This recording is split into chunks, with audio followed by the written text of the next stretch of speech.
no mà cái nhà cái nó ra cháu này cái cháu cái nhà cái nó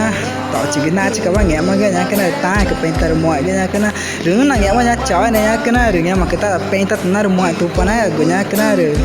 mọi tụ mà cái gung na chỉ các bạn nghe mà cái nhà cái nó rồi ta cái ao đi mà painter mọi cái nhà cái này nó ta nghe cái nhà na chỉ các bạn nhà cái nó cầm phải lấy cái nhà cái nó painter mọi tất cái nó chỉ nhà cái nhà dài rồi cái studio bác cái nó cầm phải lấy cái được để nó mọi cho cái nhiều đấy cho phá ghẹ nó vô tao mà cho phá ghẹ à để nó từ nó nhà cho nó mù gì cả cho phá ghẹ được mọi bạn là cho ăn cái người ta chỉ mà phải này mù gì cả bằng tới hay tới bay rồi cái nhà nó phải cho mọi được nó từ vai đến ngồi đấy người chỉ cái mắt ta để ý cái nó nhà cái nó phải cho mọi hay với cái tổ phản vệ ta để ý cái nó nào vậy các thằng anh ngon mà mẹ chứ tao mình tỏ nó để trẻ là đi phá cái nó nhà mà cái nó phải na chờ mọi ấy được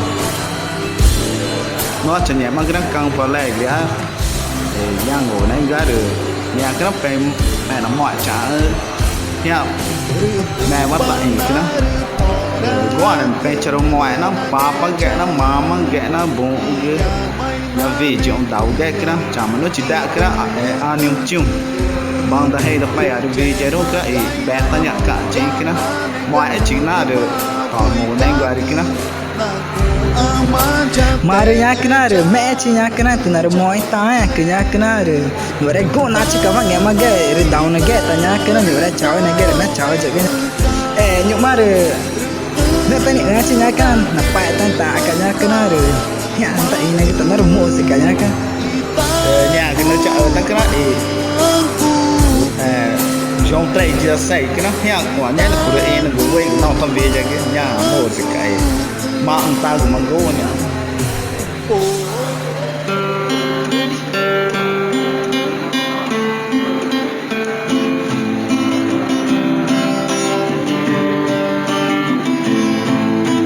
nhà vậy cô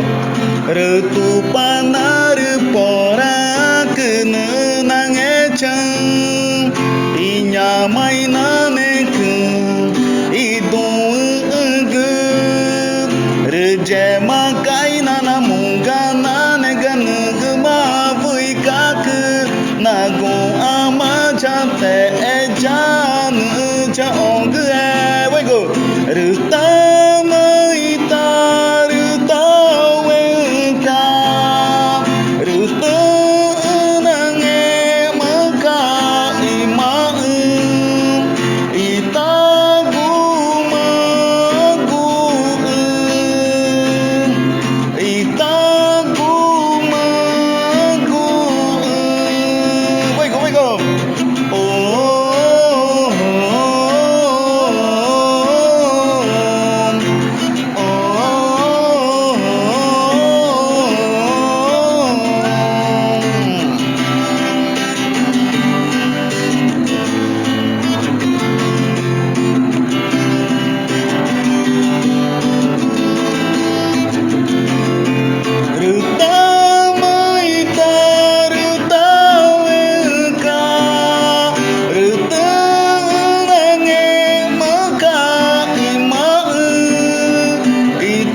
mẹ chỉ nhà cái nào trời này kia